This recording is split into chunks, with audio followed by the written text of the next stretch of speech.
Vamos a enlazar directamente, si os parece, con la respuesta a preguntas que nos envían por email. Y hay una que encaja perfectamente, que dice, no sé si la conocéis a este autor: cada 40 años aproximadamente se produce una caída del sistema monetario mundial. La última vez que esto ocurrió fue en el año 71. Llevamos ya 5 años de atraso. Esto no es necesariamente una mala noticia. Como en todas las crisis, habrá ganadores y perdedores. Lo que de verdad importa no es que ocurra o por qué ocurra, sino posicionarse en el lado de los que ganan dinero. Como ocurre en todas y cada una de las crisis económicas de la historia de la humanidad, afirma el ex asesor del gobierno de los Estados Unidos y ex analista de la CIA, Jim Rickards. En su libro La Gran Caída, cómo hacer riqueza durante el colapso que se aproxima, este autor detalla paso a paso cómo se va a desencadenar una gran depresión y cómo ganar dinero gracias a ella. Lo he leído en el libro. ¿Lo has leído? Lo conozco. Que tú no sé si lo conoces, pero bueno, la pregunta es esta: ¿estáis de acuerdo con este analista? ¿Y qué se hace, no? Bueno, de entrada, quizá habría que decir que desde el año 70 hasta aquí ha habido más colapsos, que en realidad lo que se ha ido produciendo es una especie de sucesivos, no diría microcolapsos, porque algunos han sido muy grandes, ¿no? Pero son más de 100 las crisis bancarias, de deuda, que más de 100 y casi 200 en la última. Habla de un gran colapso. Sí, pero un gran colapso, o sea, un gran colapso que global, pero bueno, tampoco, o sea, eso de lo grande, lo pequeño, lo mediano es muy relativo, ¿no? Yo creo, ya lo hemos hablado en otro momento, ¿no? O sea, que es lo importante, ¿no? Es que tenemos factores de riesgo global y sistémico numerosos. O sea, hay varios factores que podrían producir un colapso, yo me atrevería a decir, que de la civilización en la que estamos, ¿no? El primero es el azar, porque un asteroide, o sea, somos un planeta que en un momento dado puede estar sometido a la dinámica accidental cósmica, punto. O sea, eso forma parte, el colapso forma parte también de la vida, ¿no? Pero bueno, yendo a circunstancias, digamos, más cercanas, pues por enumerar algunos factores de riesgo, el sistema bancario está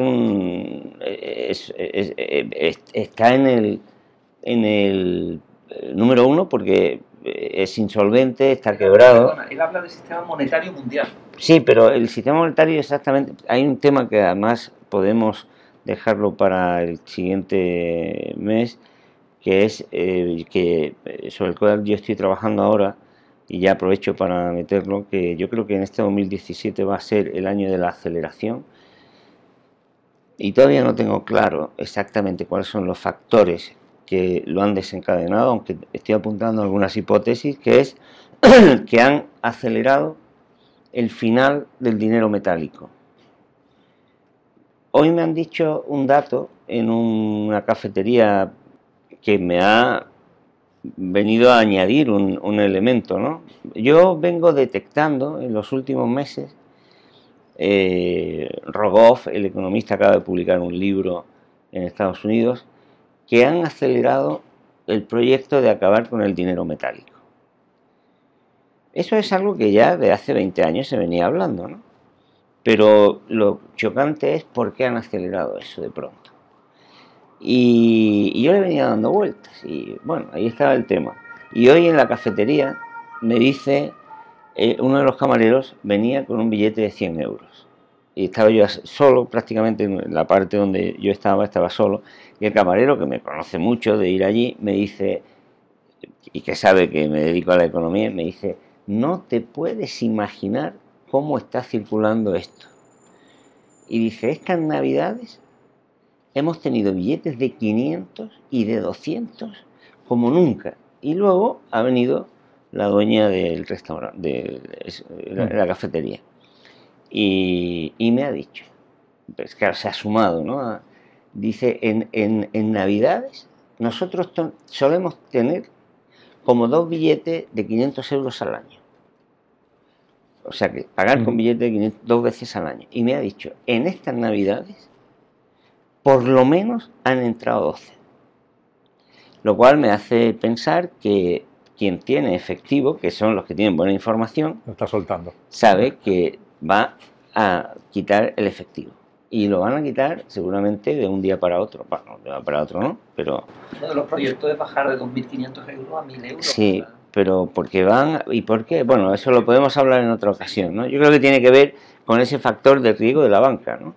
Después el tema del medio ambiente, el tema de la deuda, el tema del comercio, el tema de la desigualdad, el tema de los refugiados. O sea, hay, bueno, el tema militar, geoestratégico, ¿no? De la posibilidad de una guerra atómica que llaman reducida, ¿no? A una zona como si, o sea, que tú puedes tirar.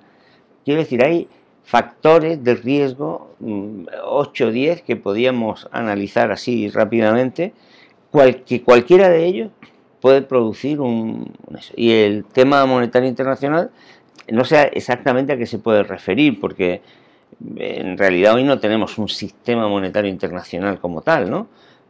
Pero dentro de eso, es decir, pues si China puede hundir mañana a Estados Unidos, lo que pasa es que, claro, se hunde ella. El euro, no sé, a ver qué va a pasar dentro de nada en Italia, en las elecciones, en Francia. O sea, efectivamente, los factores, como esas películas de dibujos animados en los que iba el monigote saltando y le iban explotando, ¿no? Pues claro, cuando te empiezan a explotar, cualquiera de ellas puede ser la pedrea, ¿no? Me encanta la ley de la incertidumbre, me encanta. Pues yo este libro que comenta la persona que ha hecho la pregunta, decidí leerlo porque me asaltaba continuamente en internet. Me aparecían anuncios de publicidad continua. Digo, bueno, vamos a leerlo, vamos a ver qué es lo que dice este señor que no conozco de nada, vamos a ver lo que dice. Hombre, parte del análisis que realiza el libro es el análisis que nosotros hacemos cotidianamente. Poner en evidencia la falta de solvencia del sistema financiero y del sistema monetario. Cualquier economista con 2 dedos de frente, lo diga en público o no, lo saben. El aventurar que eso va a dar lugar a una hecatombe mucho mayor que la que ya hemos vivido, pasa muy de puntillas sobre los golpes de estado financiero que hemos vivido en los últimos años, que han sido unas grandes hecatombes financieras y que han sometido a los estados a la situación en la que están actualmente, ¿no? Por ahí pasa muy de puntilla. A mí lo que me llama la atención, sobre todo del libro, es que cuando va realizando el análisis, poco a poco va enseñando la patita, por decirlo de algún modo, ¿no? Y la patita es, esto es lo que va a pasar, aprovéchate tú. Es decir, no es tanto una llamada a la conciencia de cómo funciona el sistema para que ahora tú, desde tu conocimiento y en tu coherencia contigo mismo, tomes decisiones vitales. No, sino que dice, oye, aprovéchate. Porque, claro, si cae el sistema monetario, pongamos por caso pues el oro, va a ser un mecanismo de refugio, pues compra oro.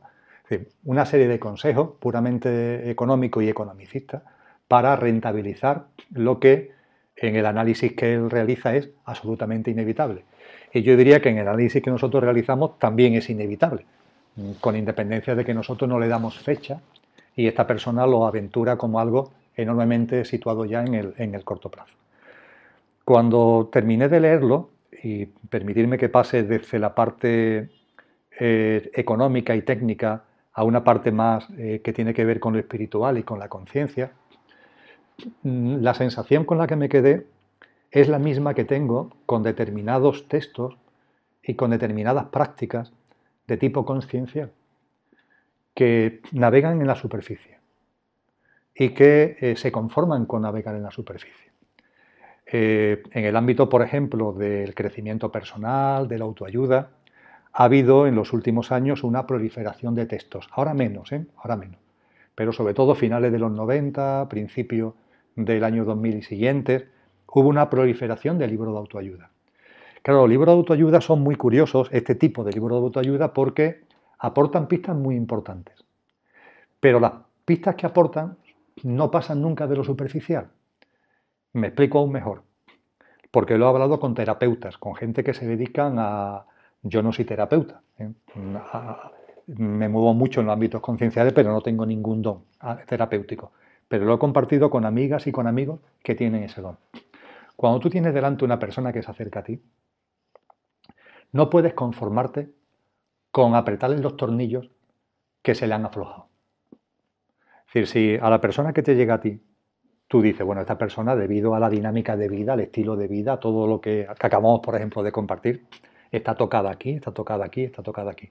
Fundamentalmente temas emocionales y también mentales.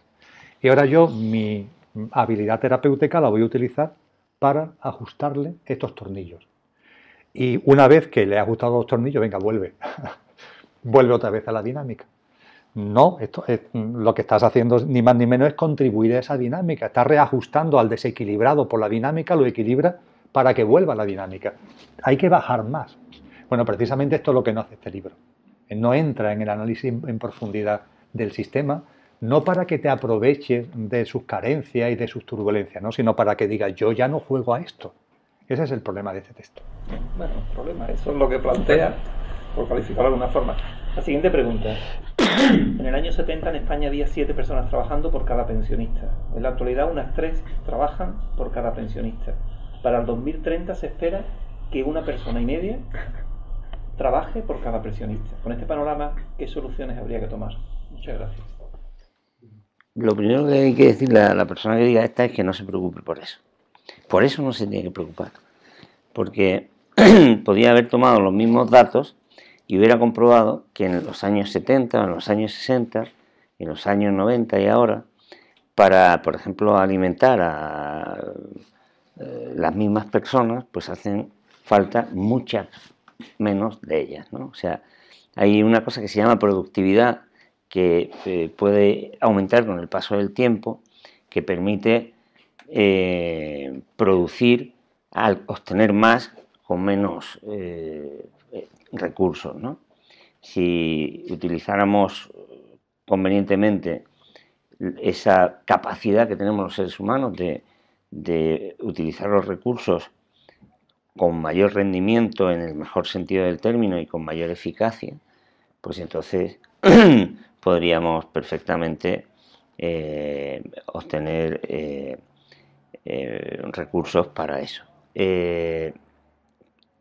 Una de las preguntas que yo hago en el libro este que he publicado ahora es precisamente si el envejecimiento de la población y la existencia de menos trabajadores respecto a los jubilados va a hacer insostenible a las pensiones, ¿no? Y lo que hay que saber es que las pensiones no dependen solo de esa relación que hay entre trabajadores y pensionistas, sino de otras más. Por ejemplo, si hubiera un solo trabajador y el resto de la población fuera jubilados, dirían, bueno, un solo trabajador no puede contribuir a que todos los demás vivan de una pensión. Bueno, si ese solo trabajador se quedara con todo el ingreso y fuera tan productivo que fuese capaz de crear el mismo ingreso que 200.000 trabajadores, pues podría repartir el ingreso que genera con el resto de la población. Eso en realidad es lo que pasa hoy comparado con lo que pasaba hace 100 años. Lo que resuelve ese problema sin demasiadas dificultades que plantea esa pregunta es el reparto de los recursos. El reparto de los recursos. Si se reparten los recursos de una manera más o menos equilibrada, pues no habría problema. Yo pongo normalmente un ejemplo, no creo recordar que lo haya comentado aquí, pero ya que ha salido, aunque son algunos números, pero creo que es relativamente fácil de seguir. Imaginemos una sociedad, la primera, la que aparentemente tenía mayor contribución, mayor peso de población trabajadora, que es capaz de generar un ingreso de 100. que tiene una población, la que sea, de jubilados, y que darle una pensión decente a esa digna, la que digamos que queramos darle, con decencia, cuesta el 15%, o sea, 15 euros de 100 que se pueden producir. Y supongamos que ese ingreso de 100 se reparte más o menos como en algunos países se repartía hace 30 años, el 70% para los trabajadores y el 30% para los propietarios del capital.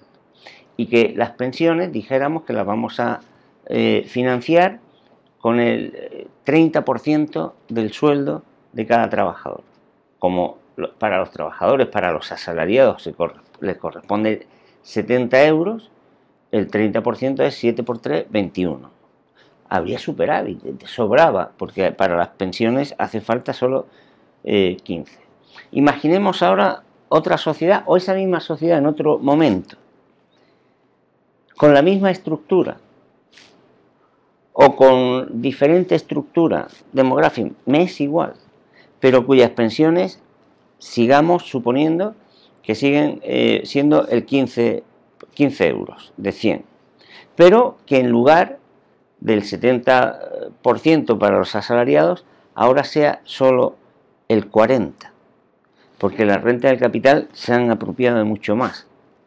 Entonces, ahora el 40%, el 30% de 40 son 12. Ahora sí que no hay. ¿Por qué? La sociedad es la misma, la población es la misma, el porcentaje de jubilados es el mismo, pero se ha repartido de otra manera. O sea, la clave está en cómo se reparta. Y voy a terminar ya. Más o menos se calcula que todo el gasto que hacen los estados en el mundo es de unos 20 billones de dólares. Ahí está todo. Salud, escuelas. Imaginemos que nos conformamos con ese gasto público. Seguramente haría falta más para escuelas y tal. Hay que pagar impuestos. Muchos dicen, es que hay que pagar muchos impuestos. Bueno, pues según los últimos cálculos del Banco Internacional de Pagos, el conjunto de las transacciones financieras que se hacen en el mundo es de 9.765 billones de dólares, pero millones de millones. 9.765. Supongamos que como nos parece que estamos pagando muchos impuestos, pagamos el 20, el 30, el 40, te tomas un refresco y pagas, ¿cuánto? El 21 o el 20. 21. Vamos a quitar todo, vamos a quitar todos los impuestos en el mundo. Con lo cual tu ingreso inmediatamente aumenta, imagínate.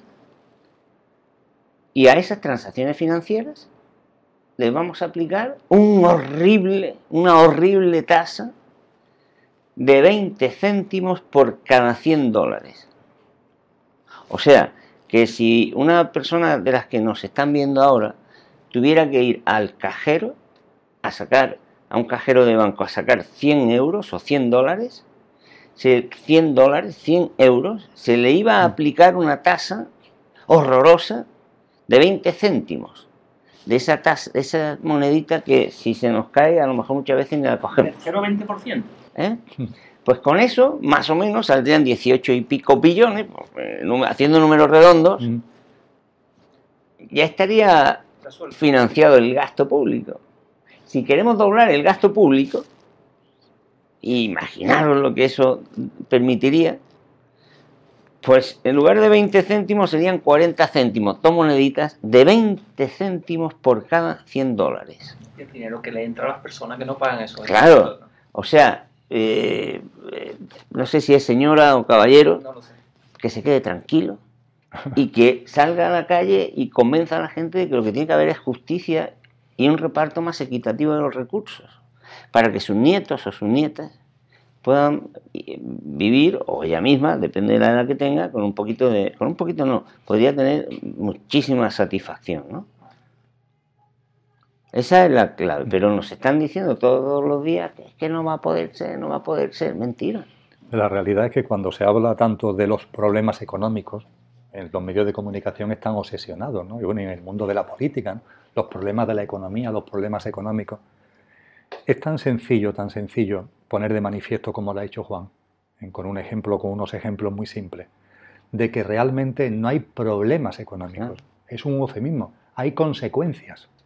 Y ya está. Cuando se nos plantea algo como un problema, quítale la palabra problema y pon en su lugar consecuencia. Esto es consecuencia de algo. Y cuando eso lo hagamos así, podremos ver que además es consecuencia siempre de lo mismo. Siempre de lo mismo. Hay siempre una misma causa que origina lo que denominamos problemas, que no son problemas, son sino simplemente consecuencias, efectos de esa causa. Y esa causa es ni más ni menos que la apropiación y la acumulación en muy pocas manos de la riqueza social. Ya está, es que no... Y podemos hablar de las jubilaciones o de lo que sea, ¿no? Pero es siempre igual, es siempre igual. Juan ha hecho referencia a un tema del que en economía se habla cada vez menos, que es la distribución funcional de la renta, cada vez se habla menos. Yo recuerdo cuando era estudiante que era un tema del que se hablaba mucho, ¿no? Cuando la renta que se origina, cómo se distribuye entre el trabajo y el capital. Es que eso es básico para saber cómo funciona una economía, ¿no? Y yo recuerdo que en los primeros datos que yo tengo en la cabeza, la renta en España se llevaba el 64% en el año 74-75, el 64%. Hay veces que cuando he utilizado este argumento me dice la gente, ¿qué pasa? ¿Que con Franco se vivía mejor? Digo, vamos olvidando por completo, es que no tiene nada que ver, son otras tendencias que no tienen nada que ver con un régimen político concreto en un país concreto. Pero lo cierto es que esa renta del trabajo en el año 74-75 absorbían el 64% de la renta y ahora mismo están por debajo del 50%. Y esa es la realidad. Y la renta del capital, que estaban en el 36, ahora están por encima del 50%. Esa es la realidad. ¿Eso es un problema? No, eso no es un problema. Eso es una consecuencia. ¿Una consecuencia de qué? De una causa. ¿Y esa causa cuál es? La acumulación en pocas manos de la riqueza social. Es así de sencillo. Entonces, como, si me lo permite que me exprese así, como consejo a los que siguen el programa, cada vez que oigan o lean problemas económicos, que lo quiten y pongan consecuencias. Y van a darse cuenta, además, a partir de ahí, que la causa es siempre la misma. Siempre la misma. Que tomen conciencia que no tendré problemas.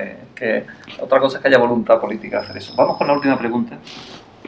¿Os parece apropiado? Dejamos para un desarrollo posterior, porque da pie a cosas que hemos hablado aquí, pero que hemos puesto de acuerdo en desarrollar un programa específico para ello. Y es una noticia que ha salido de la instalación de cámaras de videovigilancia en algunas aulas del Instituto de Lérida. ¿Conocéis la noticia? Sí. No, pero bueno, ya me la has dado. Debido a unos niños conflictivos en un instituto, han puesto cámaras de vigilancia en un instituto. Entonces eso ha salido en tema y pregunta. ¿Qué va a pasar? ¿Cuál es vuestro sentir? Esto viene lo que hemos dicho del gran ojo, que todo lo ve, la protección de datos y todo eso, que recordaremos que lo tenemos ahí pendiente para tratar. Entonces una pincelada para terminar este programa de respuestas de mail y lo trataremos más ampliamente en un programa posterior. La verdad es que yo vi un destello sobre la noticia, pero me pone en un aprieto porque la verdad es que no tengo un juicio hecho sobre ello, pero así de entrada, a bote pronto, yo creo que cabría distinguir entre la vigilancia como sistema, ¿no? Es decir, como criterio de control permanente, ¿no? Y por otra parte, que no es el caso, en este caso de la vigilancia y de la cámara como terapia o respuesta a un, iba a decir problema, pero después de lo que acaba de decir Emilio, creo que también aquí se podría aplicar la idea de una consecuencia, ¿no? Bueno, no sé, creo que a lo mejor quizás eso nos lleva a tener que distinguir entre una especie, digamos, de planteamiento ético general y concreto, ¿no? Es decir, que seguramente sean dos planos de la solución o del planteamiento diferentes, ¿no? Posiblemente, me pregunto, no sea lo mismo decir, oiga, vamos a establecer un sistema de videovigilancia en la Facultad de Económicas donde yo trabajo. Pues a lo mejor seguramente diría, oiga, se me quiere controlar, pero no sé, imagínate que se han sucedido una serie de robos, de destrozos y tal, y dice, oiga, aquí vamos a tener que abordar esto en un determinado tiempo, no sé, quiero decir que se me ocurre que la casuística, efectivamente, como tú decías, es un poquito más compleja, ¿no? Pero lo que hay detrás es lo importante, porque bueno, si pones la cámara y lo pillas, pero mañana, si tú estás generando una sociedad en donde los chiquillos desde que tienen un año ponen la televisión y se oye, y lo que están viendo es a gente agredirse, si lo que están viendo es a padres que se acuestan agobiados porque no saben cómo van a pagar la hipoteca de la casa, ¿no? Porque los pueden echar, como vi el otro día, ¿no? Que decía una niña, mamá, sé lo que pasa, nos van a quitar la casa.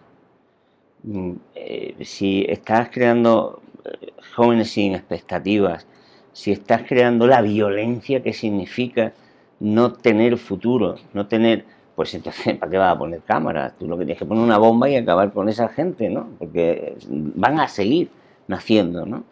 Entonces, yo creo que el absurdo es pensar que un problema que es consecuencia de un estado de cosas lo vas a resolver viendo por cámara, ¿no? Ese yo creo que es el asunto, ¿no? Pero bueno, se me ocurre, he hecho un poco un rosario de cuestiones para debatir, no tengo...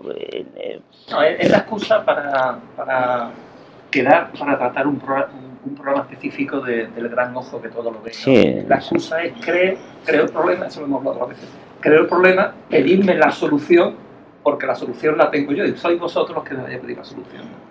Se engloba más dentro de un tema de callo yo. No, estoy totalmente en la línea que habéis comentado los dos. Todos tenemos en la cabeza, y es un libro que no debemos olvidar nunca, el 1984 de Orwell. Por las razones que fuera, esa persona vislumbró. Sí, pero en particular con lo que es la utilización de determinadas tecnologías, la Big Data, el Ministerio de la Verdad, como las cosas hoy son así, pero mañana son de otra manera y la gente se las traga cuando se dice que es blanco y después negro y viceversa. Y en el ámbito concreto de la vigilancia, recordamos los tres que en Orwell las cámaras ya están en tu dormitorio, están en tu casa, en todas las habitaciones de tu casa. Y la gente lo ve normal. ¿Por qué? Porque se le ha hecho ver que es normal. Estamos en una sociedad donde se nos intenta convencer que lo natural es la corrupción y la violencia. Es decir, lo natural es que la gente te quiera engañar y te quiera matar. Y que de hecho en cualquier momento te pueden engañar a través de internet, ¿no? Te pueden engañar o te pueden matar. Y en esa creencia, que es una creencia estúpida, que es una falacia, pero que se está asentando en la gente, como tú dices muy bien, genero el problema y ahora me ofrezco como salvador. ¿Cuál es la solución? Cámara de videovigilancia. En los últimos 5 años, esas cámaras de videovigilancia han proliferado extremadamente. Tanto las cámaras de videovigilancia como la grabación de conversaciones telefónicas. Y nos parece algo normal. Y no es normal. No es normal en absoluto. Es frecuente, pero no es normal. Y lo estamos asumiendo. Y no nos damos cuenta de que en esa dinámica, lo que hoy puede parecer impensable, por absurdo, el que yo tenga en mi casa cámaras para que me vean, es decir, pantalla de televisión que además de que yo vea, me ven a mí, eso que hoy todavía nos puede parecer impensable, una insensatez, no vamos ni mucho menos en una línea distinta a que eso sea posible dentro de X años, en la medida en que esta dinámica se vaya asentando. Y puede llegar el momento en que incluso la gente lo pida, que incluso la gente lo reclame, porque se le va a vender que esa pantalla de televisión, donde además de ver la televisión, te están viendo a ti, eso además es para tu seguridad. Eso va a evitar que te roben, y la gente puede ser incluso que la reclamen. Y evidentemente todo va dirigido al control, ¿no? Al control ciudadano y al control social por parte de esos mismos que acumulan, que se apropian y que enlazan con el tema económico que veíamos anteriormente. Pero disculpa, porque hay una cosa que me gustaría acotar. O sea, eso ya existe. Eso te iba a decir. Los teléfonos móviles permanentemente nos están grabando todos los mensajes. El otro día leí una noticia policial, no sé si fue un juez, que le ha pedido a la policía que le indique todos los números de teléfonos que estaban próximos a tal sitio donde se produjo no sé qué, ¿no? Y entonces la policía ahora puede saber el día 15 de marzo del año pasado qué teléfonos estaban cerca de esta casa. Y no solamente que estaban cerca, sino de qué estabas tú mensajeando en aquel momento. Por lo tanto, no es, la cámara en el sentido visual del término no está, pero el control ya está desde hace mucho tiempo. Y cada vez es más frecuente que las personas en las cámaras de los ordenadores le coloquen un POSIT o cualquier cosa para taparla. No, eso iba a comentar yo. Normalmente mis ordenadores están con un FISO que opaco para que no se vea la cámara. Pero como hablo con Skype y con mi hijo de vez en cuando, pues se lo he quitado. El otro día, tratando de entrar a mi ordenador, me equivoqué en la clave. La puse muy rápido y me equivoqué. Entonces la metí la segunda vez y me salió un aviso del propio ordenador. Han intentado entrar en tu ordenador y esta es la persona que ha intentado entrar. Mi propio ordenador me hizo una foto a mí diciéndome que yo estoy intentando entrar porque me equivoqué en la clave. O sea, que ya, como que ya existe. O sea, que esto estamos nosotros, lo estarán grabando por nuestros teléfonos móviles, por ordenador, por esto. Quien quiera lo está grabando. Evidente. Y nosotros mismos por Recuerda TV. Bueno, pero nosotros es público. Ya, es broma. Es público, pero sí, que es verdad, ¿no? Bueno, este es un tema importante que... Es importante, sí. Podemos tratarlo con más tranquilidad. Que lo hemos hablado otras veces y que ya debemos de poner un día para tratarlo. Si os parece, lo dejamos aquí. Muy bien. Muchísimas gracias a vosotros y a todos los que nos ven y nos siguen. Gracias. Muchas gracias. Muchas gracias.